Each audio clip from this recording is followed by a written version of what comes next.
क्योंकि दाऊद ने कहा था जो उसको नहीं करना चाहिए था, उज्जिया ने वो किया जो उसको नहीं करना था, जो अजर्या का काम था। हमारे जवान, हमारे लोग, हमारे यंग बच्चे वो कर रहे हैं जो उनको नहीं करना चाहिए, और जो उनको करना चाहिए वो नहीं करते।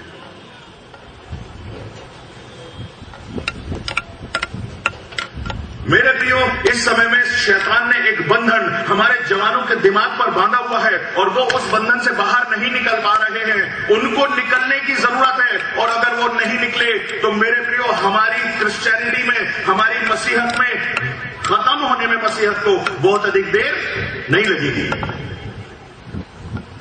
नाम मात्र की मसीहत की हमको जरूरत नहीं है। ये वो पीढ़ी है, वो जनरेशन है जो आगे जाकर कलीसियाओं के स्तंभ बनेंगे, कलीसियाओं के अंदर ओहदे संभालेंगे, कलीसियाओं की पासबानी करेंगे।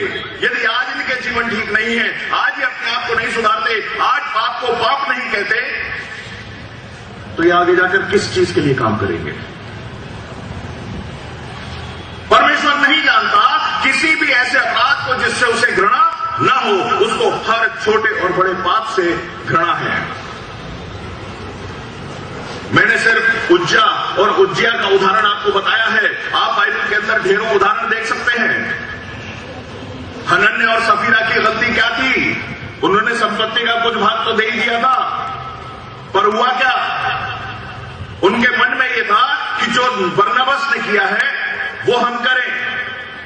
बरनबास ने तो अपनी पूरी भूमि बेची और लाकर चेलों के पांवों पर रख दी, और उसको बरकत भी मिल गई, उसको आशीष भी मिल गई। उसको इमिटेट करने लगे, उसकी नकल करके उन्होंने भी अपनी संपत्ति बेची और कुछ हिस्सा लाकर उन्होंने दिया था। दिया तो था, अरे पूरा नहीं दिया, दिया तो था। लेकिन धर्मशास्त्र में लिखा है, पतरस ने जब पूछा तो हनन्याह भी झूठ बोला, सफीरा भी झूठ बोली, और दोनों के हाल आप जानते हैं कि क्या हुआ।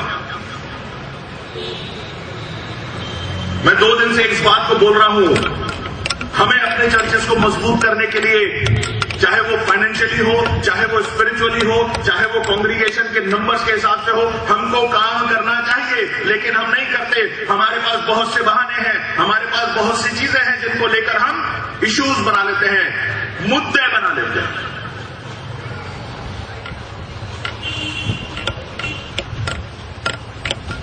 मेरे प्रियो, परमेश्वर नहीं जानता किसी भी ऐसे अपराध को जिससे उसे घृणा ना हो। वो हर अपराध से घृणा करता है, और उसकी दृष्टि में अगर आप मलाकी की पुस्तक के 3रे अध्याय में चले जाएं तो लिखा है कि तुम मुझे धोखा देते हो। कई चीजें लिखी हैं, लेकिन मैं गिविंग पे आऊंगा। मैं सिर्फ दशमांश की बात करूंगा। आज जब हम बाइबल स्टडी में बैठे थे, हम यही बात कर रहे थे। लोग करते क्या है, उनकी जो नौकरी में से उन्होंने कमाया वो 1000 रुपए कमाते हैं, दशमांश निकालते हैं। हाँ मैंने भी निकालते हैं। कितना निकालते हैं? 100 रुपए निकल आया 1000 रुपए का।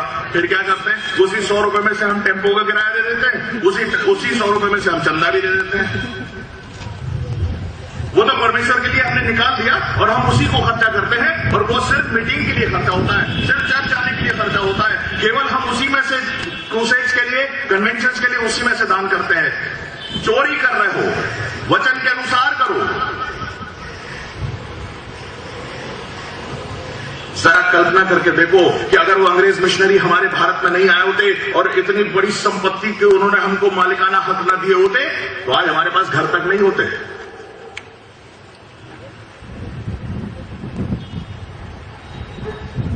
मैं जब विश्लेषण कर रहा था, बहुत सी चीजों को पढ़ रहा था, तो मैंने ये पाया कि सबसे ज्यादा जमीन हिंदुस्तान में रेलवे के पास थी, और दूसरा नंबर चर्च का था। सबसे ज्यादा जमीन रेलवे के पास, और उसके बाद सबसे ज्यादा जमीन चर्च के पास थी।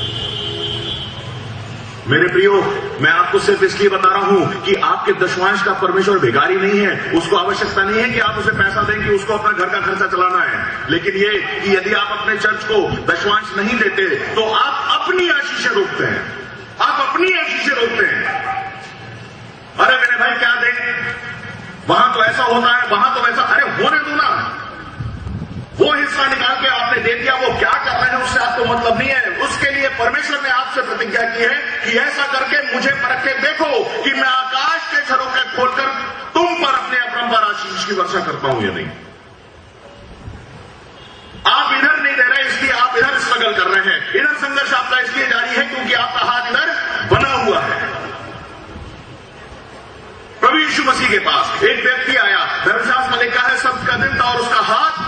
सूखा हुआ था।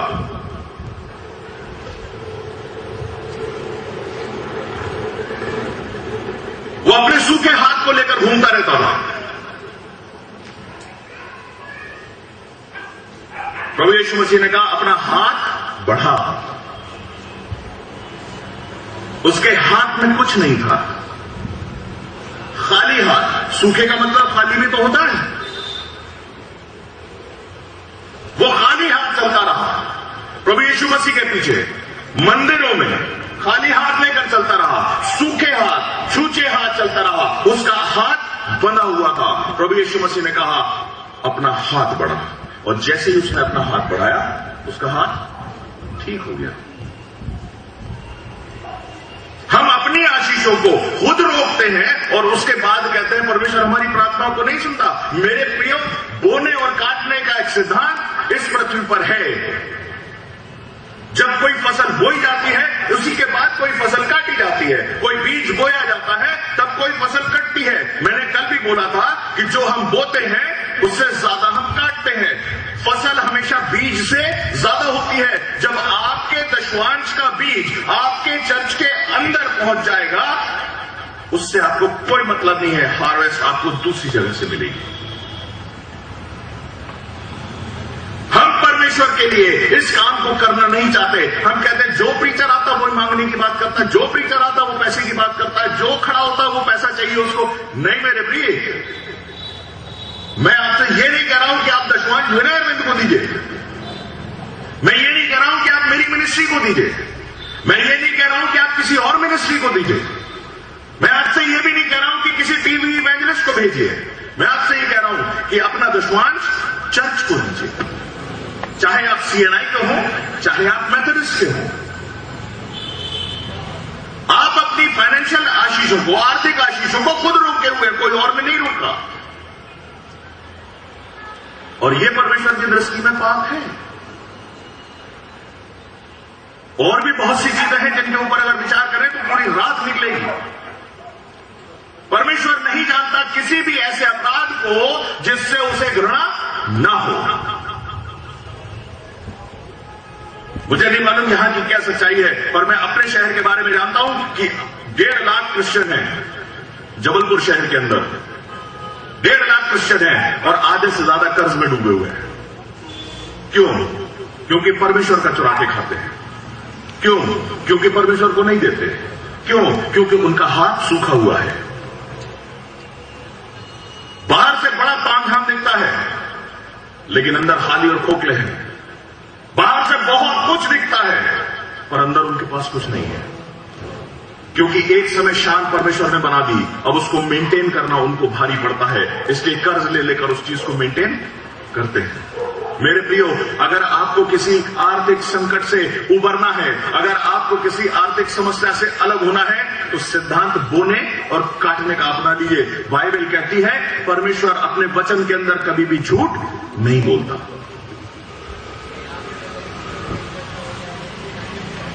वो नहीं जानता किसी भी ऐसे अपराध को जिससे उसे घृणा ना हो, चाहे वो दहेगी का हो, चाहे वो अबॉर्शन का हो, चाहे वो अशिक्षित रहना भी एक अपराध है। हमारे बच्चे जो पढ़ सकते हैं, उनके पास अवसर है, उन अवसरों का वो प्रयोग नहीं करते। समय हाथ से निकल जाता है। जिस समय शादी की बात आती है, आपका लड़का क्या करता है? हाई स्कूल पास है, कोई ट्रेनिंग कंप्यूटर कोर्स कर रहा है कुछ अभी। अशिक्षा इसलिए पास है कि अवसर था, माता पिता परिश्रम कर रहे थे, तुमको मेहनत करके पढ़ लेना चाहिए था, लेकिन तुमने उस अवसर को तुच्छ जाना, तुमने उस अवसर को अपने हाथ से जाने दिया। आज दोष मां बाप का नहीं है। आपके पास बुद्धि थी, आपके पास समय था, आपने अपने आप अपने पैरों पर कुल्हाड़ी खुद मारी है।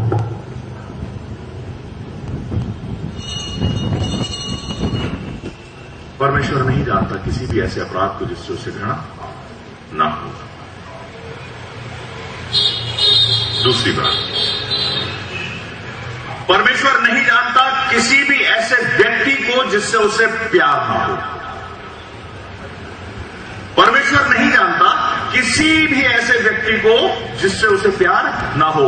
इस संसार के हर व्यक्ति से परमेश्वर प्यार करता है, हर व्यक्ति से वो प्रेम करता है। यूहन्ना रचित सुसमाचार का एक बहुत सुंदर पद है जिसे मैं और आप बचपन से याद करते चले आए हैं। परमेश्वर ने जगत से ऐसा प्रेम रखा कि उसने अपना इकलौता पुत्र दे दिया ताकि जो कोई उस पर विश्वास करे, जो कोई वो नाश ना हो। परमेश्वर का ये प्रेम जगत से है और इस जगत के रहने वाले हर उस अंतिम प्राणी से। वो नहीं जानता किसी भी ऐसे व्यक्ति को जिससे उसे प्रेम ना हो, चाहे वो कितना ही पापी क्यों ना हो। मैं एक समय मथुरा के अंदर इवेंजलिज्म कर रहा था। वहां पर एक भाई थे, एक छोटे पद पे पदासीन थे किसी कॉलेज के अंदर। मैं उनके पास सुसमाचार लेकर पहुंचा तो वो बिल्कुल धुत पड़े थे। उनकी बेइंसाफ थी, उनको बड़ी शर्मिंदगी लगी। मैंने कहा कोई बात नहीं, मैं कल फिर आऊंगा। मैंने प्रार्थना की, मैं चला गया। मैं दूसरे दिन फिर गया, तीसरे दिन फिर गया। जब वो खड़ा हुआ एक दिन, उसने थोड़ी सी पी रखी थी, मेरे से कहने लगा आप मेरे घर क्यों आते हो? मैंने कहा आपको ये बताने कि परमेश्वर आपसे प्रेम करता है, आप मेरे घर मत आना। मैंने कहा मैं आऊंगा। बोले आपको मेरे घर में आने से क्या मिलेगा? मैंने कुछ नहीं। बोले फिर क्यों आते हो? मैंने कहा मुझे तुम्हारी चिंता है। मैं फिर पहुंच गया दूसरे दिन उसके पास, फिर पहुंच गया उसके पास। उसको बड़ा एम्बेरेसिंग सा लगने लगा। वो सोचने लगा इस व्यक्ति को क्या लाभ है। उसने मुझसे कहा आप मथुरा में नहीं रह पाएंगे, मैं आपको यहां से हटा दूंगा। मैंने कहा जब तक परमेश्वर ने मुझे यहां रखा है, इस संसार की कोई ताकत मुझे मथुरा से उठाकर बाहर नहीं रख सकती। और जिस दिन परमेश्वर ने तय कर लिया कि मुझे यहां से जाना है तो कोई रोक भी नहीं सकता। बाइबल कहती है कि उसके खोले हुए को कोई बंद नहीं कर सकता और उसके बंद किए हुए को कोई खोल भी नहीं सकता। मेरे प्रियो, एक दिन सुबह सुबह वो व्यक्ति आया और मेरे घर का दरवाजा खटखटा के कहने लगा भैया मुझे आपसे बात करनी है। मैंने कहा बोलो। बोले मुझसे गलती हो गई। मैंने कहा किस बात की? बोले मैंने आपसे ऐसा बोला। मैंने कहा कोई बात नहीं, मैंने बिल्कुल बुरा नहीं बोला। अब वो धीरे धीरे करके मेरे साथ रहने लगा। करीब करीब 8-10 महीने का टाइम बीत गया। लोग देखते थे कि ये दरुआ, ये शराबी, ये नाली में पड़ा रहने वाला, ये कलारी में पड़ा रहने वाला व्यक्ति और इसके साथ में ये घूम रहा है, तो ये भी निश्चित रूप से कभी कभी चुस्की तो लगाता ही होगा। मेरे प्रिय, जैसे जैसे समय बीतता रहा उसको ये लगने लगा कि मेरे कारण विनय भाई की बेइज्जती हो रही है, मेरे कारण लोग विनय भाई को गलत कहेंगे, मेरे कारण विनय भाई का नाम खराब होगा। तो उसने मेरे नाम खराब न हो इस चक्कर में शराब छोड़ दी। आज अपने परिवार के साथ एक बड़ा सुखी जीवन जी रहा है। 22 साल हो गए हैं इस बात। परमेश्वर हर व्यक्ति से प्यार करता है। हमारा कोई भी अपराध इतना बड़ा नहीं है कि उसका लहू उसे न धो सके। उसका लहू हमारे सारे पापों को धोने की क्षमता रखता है। कोई दाग इतना काला नहीं है, कोई दाग इतना बुरा नहीं है कि उसका रक्त न धो सके और हमको धोकर शुद्ध न कर सके। परमेश्वर नहीं जानता किसी भी ऐसे व्यक्ति को जिससे उसे प्रेम ना हो। उसके पास एक दिन पकड़ के ले आए एक स्त्री को जो जिना में पकड़ी गई थी। लिखा है कि प्रभु ये व्यभिचार करते ही पकड़ी गई थी। वहां शब्द लिखे करते ही पकड़ी गई थी। और मूसा की व्यवस्था में यह प्रावधान है कि ऐसी स्त्री को पत्थरवा किया जाए। आपने पढ़ा होगा, धर्मशास्त्र में लिखा है कि प्रभु यीशु मसीह ने कहा कि तुम में से जो पापी ना हो, जो निर्दोष हो, वो इसको उठाकर पहला पत्थर मार दे। लिखा है धीरे धीरे करके सब चले गए। मैं कभी कभी जब इस वचन को पढ़ता हूं, इस हिस्से को पढ़ता हूं, तो मैं सोचता हूं क्या वो अकेली में विचार कर रही थी? पुरुष कहां गया? पुरुषों के लिए कुछ नहीं था, लेकिन वो बहुत मन के अंदर वो विचार रखकर आए थे। प्रभु यीशु मसीह को फंसाने की कोशिश कर रहे थे। प्रभु यीशु मसीह ने उनको सीधा सा उत्तर दिया कि तुम में से जो